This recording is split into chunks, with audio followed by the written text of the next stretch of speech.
unpack. We unpack. We unpack. Coming to you live. Boxingego Unpacked. Yeah. We unpack. We unpack. We unpack. Coming to you live. Oh, Ego, who is Jaron Ennis beat? Why should Bud fight Jaron Ennis? Please tell me why. Okay. What up, Fight World? It's your boy Ego, and I'm back with some more boxing. Now, I didn't want to have to do this, but y'all made me. Subscribe to the channel. It's free. I keep seeing this notion, and I told you I'm back. I'm back to sorts.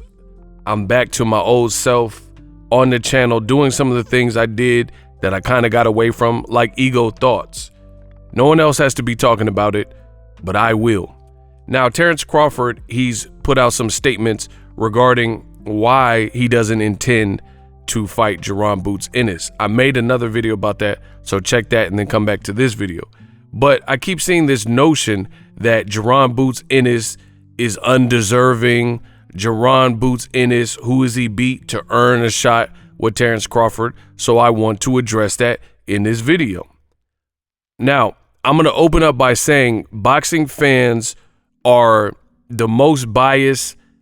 They show the most favoritism, and it's just insane the double standards that you see. For example, you have certain fans who have supported Crawford throughout his career, right? And some of those fans don't like Canelo Alvarez, right? And the irony is this. If you look at some of the things and decisions and statements that Canelo Alvarez has made, and then you look at Terence Crawford, they're in the same position, yet how are you only going to criticize Canelo? Now, I'm not a Canelo apologist. He's a good fighter, but I've done my fair share of critiquing Canelo Alvarez as well. However, look at the names, faces, and the profile pics of the people doing the most hating.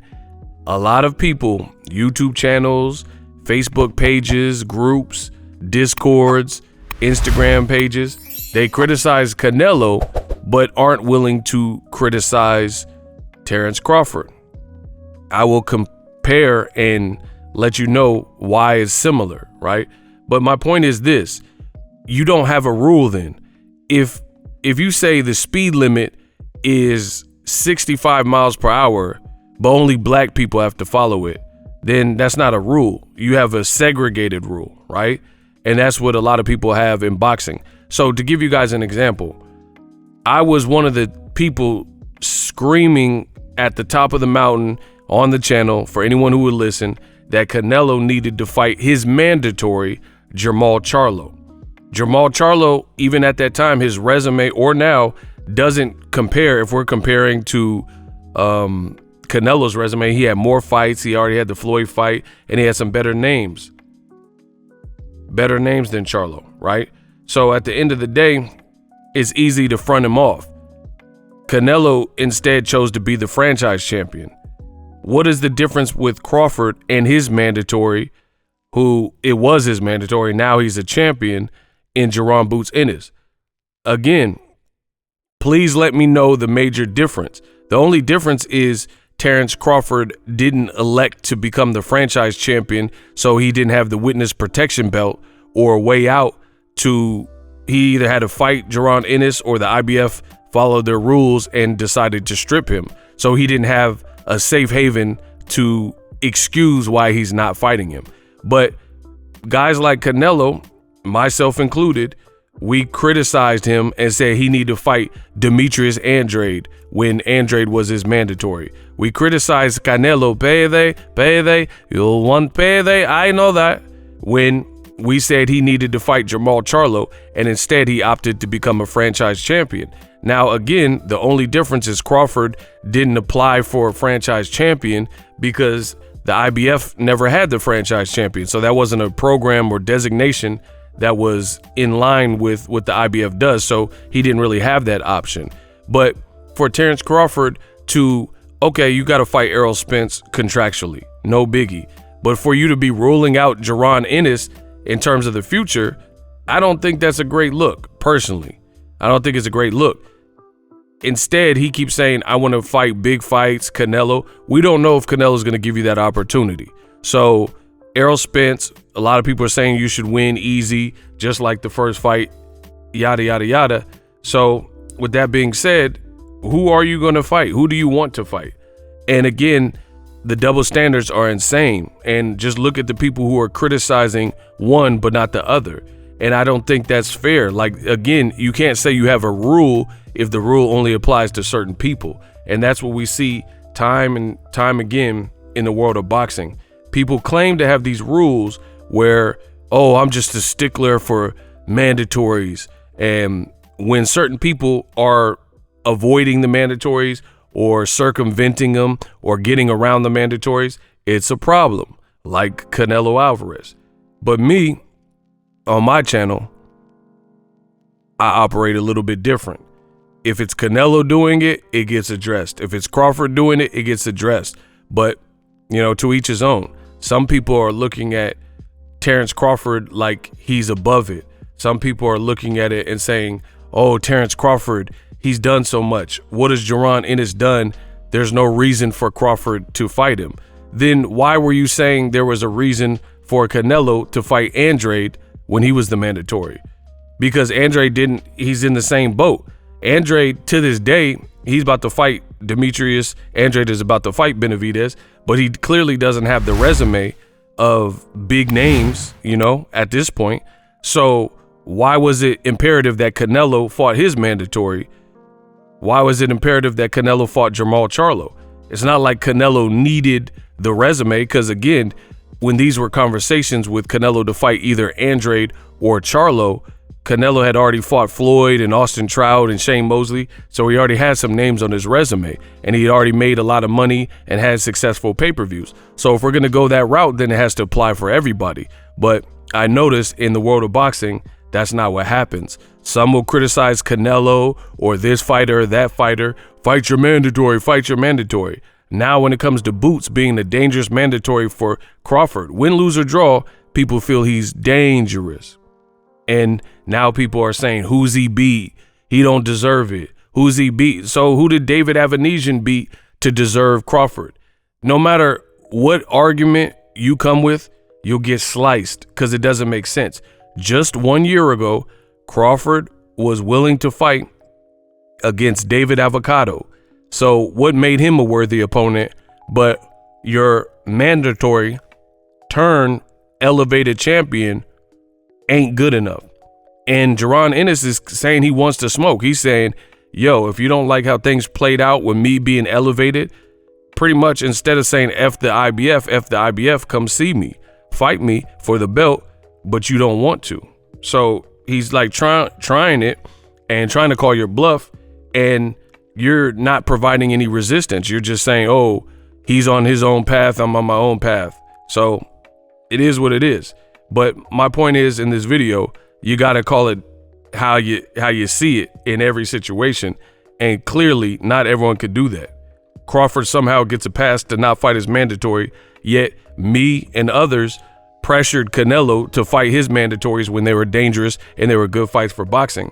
But we're allowing Crawford to say Boots is not a big name, he's not a mega fight, it doesn't matter that he has a belt. Crawford always talks about accolades and belts. Now you have a chance to be kind of a 3X undisputed, and these two names, Errol Spence and Jaron Ennis, will be your biggest names in your whole career as far as I'm concerned. So that would be a hell of a way to be a 3X undisputed.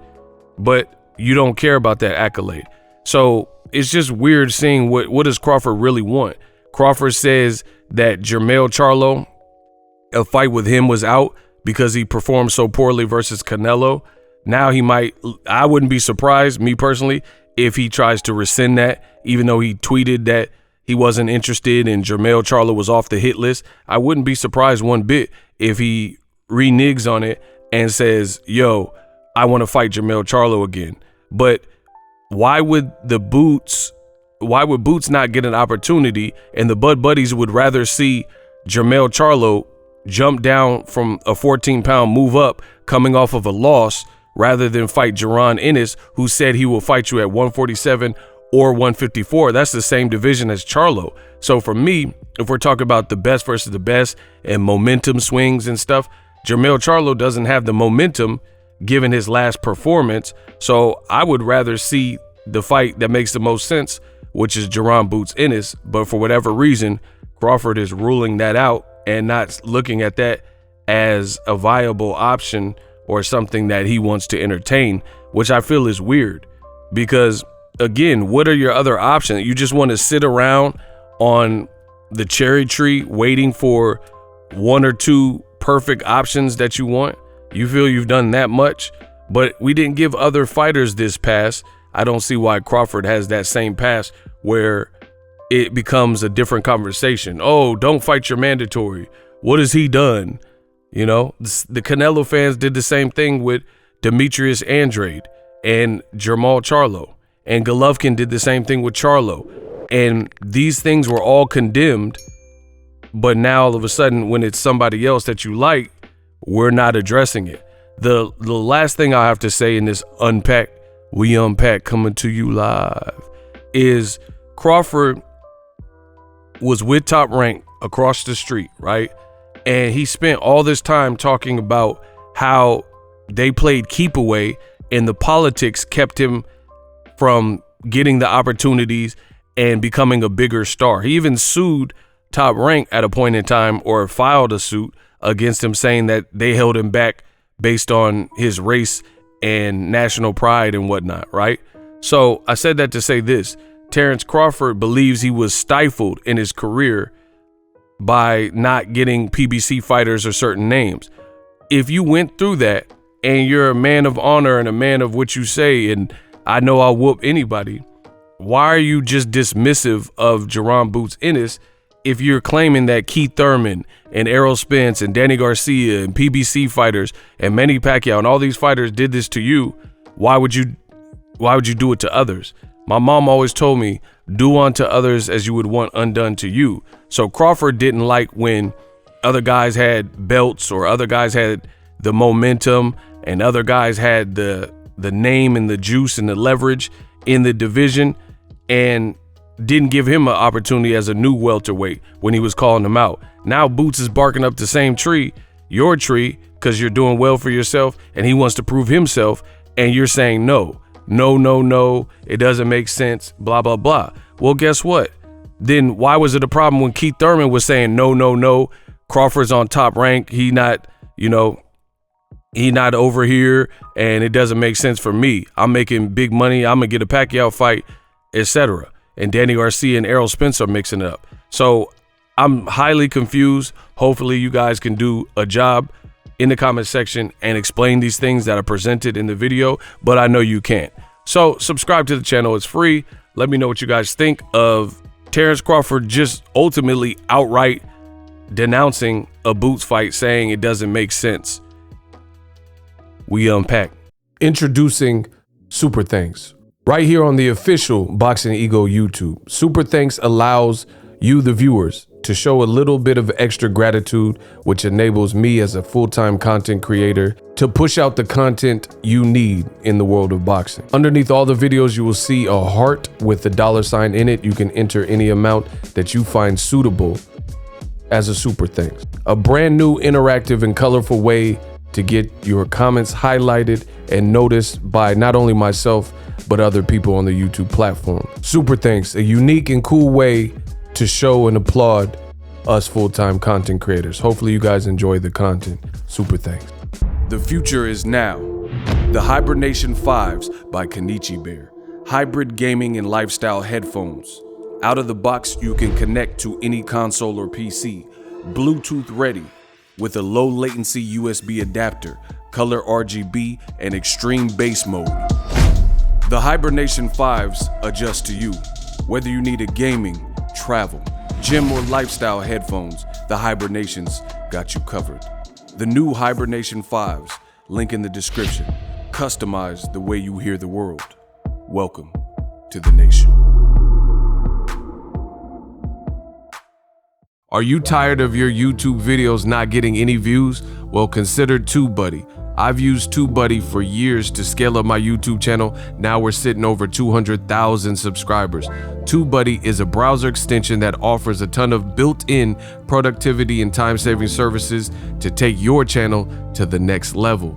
Use my link in the description to get started with TubeBuddy and level up your channel faster. We working.